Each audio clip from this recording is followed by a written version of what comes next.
El problema era el món, amb els seus codis masclistes, desigual i violents.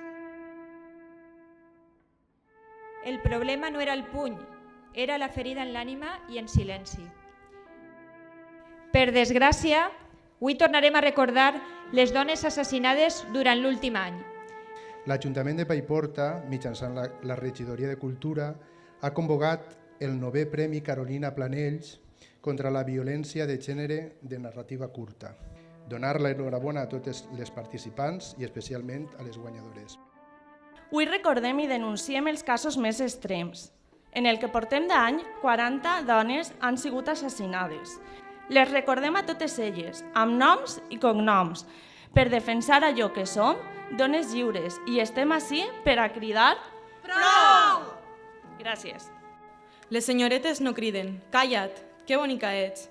Deixa de queixar-te. Que ràpid t'ofens. Que bé et queda això, però mostres molt. Som el crit de les que ja no tenen veu. Trenquem amb allò establit. Sabates roges contra la violència de gènere. El roig representa la sang, però també el cor de l'esperança. 31 anys, Torrevieja. Ramona, 59 anys, Granada. Victòria, de 9 anys, Mallorca.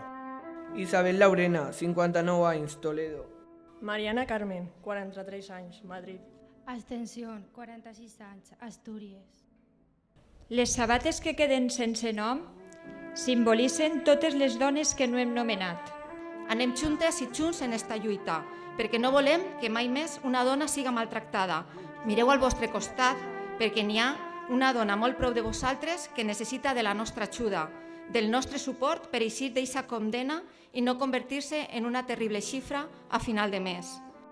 Un minut de silenci, i ser crit silenciós per les dones que ja no estan i però sobretot per les dones que volem que continuen en vida.